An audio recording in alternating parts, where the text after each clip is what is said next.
Welcome to a breathtaking 7-day journey from Vancouver, Canada to Whittier, Alaska, aboard the beautiful MS Noordam, part of Holland America Line. The trip was booked using vacationstogo.com and skyscanner.com. Before I set sail, we spent a day soaking in Vancouver's natural charm.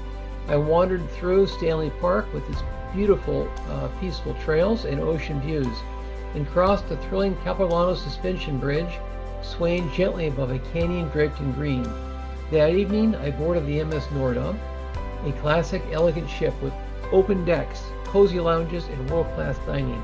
The journey had begun. We departed the beautiful Vancouver harbor, headed towards Victoria Island. I continued past Victoria Island north towards our first stop. The first days, I cruised through the Inside Passage, a maze of misty fjords and forested islands where bald eagles soared and whales occasionally greeted us with a splash. Our first stop, Ketchikan, a small town isolated from the world, accessible only by sea and air.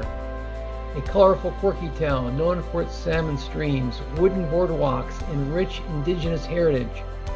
We explored Creek Street and admired towered totem poles and felt the rhythm of frontier life.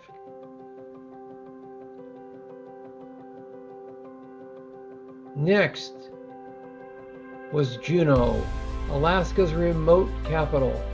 We rode the Mount Roberts Tramway for sweeping mountain views, and I stood in awe before the icy blue Mendenhall Glacier and saw historic landmarks like the Russian Orthodox Church in Juneau, built in late 1800s, just after the Russian period.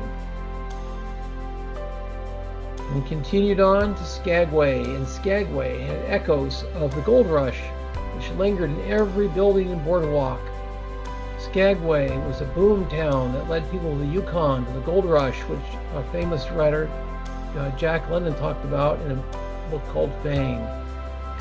We climbed aboard the White Pass and Yukon Route Railroad, winding through cliffs and clouds, retracing the path of hopeful prospectors. And you can see here the Noordam with the train. This is the prospector train that people used to take up to the Yukon for the Gold Rush days. And as we departed Skagway, one last view of the harbor, the beautiful scenery, as we proceeded to the crown jewel, the Glacier Bay National Park. With park rangers on board, we watched ancient glaciers calve into the sea.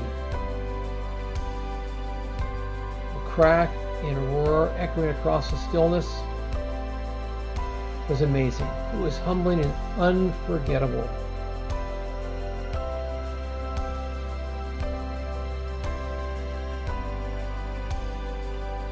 After a few hours in Glacier Bay, we continued on across the Gulf of Alaska.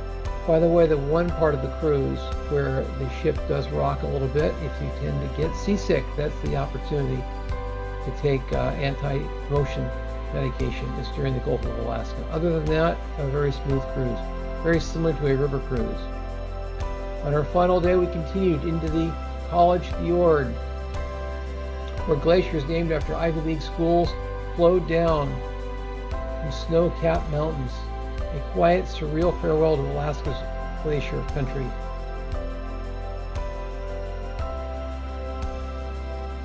From College Fjord, we continued on to the town of Whittier. We disembarked in the tiny town and began a spectacular drive through the Anton Anderson Tunnel, which is the longest highway rail tunnel in North America, built during World War II.